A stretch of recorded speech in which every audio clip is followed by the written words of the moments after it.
కాంగ్రెస్ లో కొండా సురేఖ ఎపిసోడ్ రోజుకో మలుపు తిరుగుతోంది. క్రమశిక్షణ ఉల్లంఘన పైన అధిష్టానం నిర్ణయం ఏంటి, కొండా సురేఖపై వేటు తప్పదా అన్నటువంటి సస్పెన్స్ కొనసాగుతున్నటువంటి వేళ భట్టి విక్రమార్కతో కొండా మురళి, కోమటిరెడ్డి రాజగోపాల్ రెడ్డి వరుస భేటీలు రాజకీయంగా హాట్ టాపిక్ గా మారాయి. అసలు ఈ భేటీల వెనుక ఏం జరిగింది?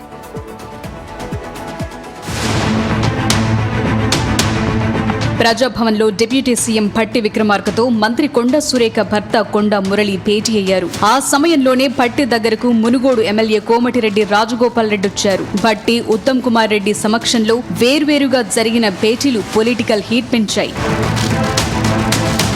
ఇక్కడే అసలు సస్పెన్స్ మొదలైంది. కొండా సురేఖ పార్టీ నియమావళిని ఉల్లంఘించడం ఇది మూడోసారని, చిన్నారెడ్డి కూడా హద్దులు దాటి మాట్లాడారని పీసీసీకి కాంగ్రెస్ క్రమశిక్షణ వ్యవహారాల కమిటీ నివేదిక ఇచ్చింది. ఇద్దరిపై చర్యలు తీసుకోవాలని డీఎస్సీ సూచించడంతో కొండా సురేఖపై వేటు తప్పదా అన్న చర్చ ఊపందుకుంది. సరిగ్గా ఇదే సమయంలో కొండా మురళి భట్టి విక్రమార్కను కలవటం ప్రాధాన్యత సంతరించుకుంది. తమ కుమార్తె కొండా సుస్మిత చేసిన వ్యాఖ్యలతో తమకు సంబంధం లేదన్నారు కొండా మురళి. గాంధీ కుటుంబంపై తమకు పూర్తి విశ్వాసముందని, కాంగ్రెస్ లోనే కొనసాగుతామని క్లారిటీ ఇచ్చారు కొండా మురళి.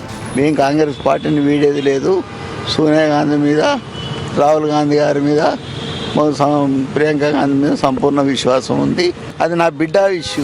కొండా సురేఖ చిన్నారెడ్డిపై చర్యలు తీసుకుంటే గతంలో పార్టీకి ఇబ్బందికరంగా వ్యాఖ్యలు చేసిన రాజగోపాల్ రెడ్డిపై కూడా చర్యలు తీసుకోవాలనే డిమాండ్ రావచ్చన్న ప్రచారం ఉంది. మరి అందుకే ముందస్తుగా భట్టిని రాజగోపాల్ రెడ్డి కలిసి తన వాదన వినిపించారా అని చర్చ మొదలైంది. అయితే రాజగోపాల్ రెడ్డి మాత్రం రాజకీయ భేటీ కాదని క్లారిటీ ఇచ్చారు. పెండింగ్ బిల్లులు, అభివృద్ధి పనుల గురించే భట్టితో మాట్లాడినట్లు చెప్పుకొచ్చారు.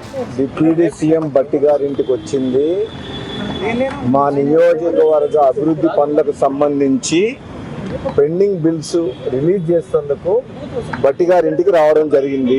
నేను వచ్చిన పని రాజకీయాలకు సంబంధం లేదు. ఈరోజు ఓవైపు క్రమశిక్షణ కమిటీ నివేదిక, మరోవైపు నేతల వరుస భేటీలు, ఇంకోవైపు అధిష్టానం నిర్ణయం కోసం ఎదురుచూపులు. కాంగ్రెస్ లో యాక్షన్ ఎప్పుడు మొదలవుతుందన్నది ఇప్పుడు అసలు సస్పెన్స్.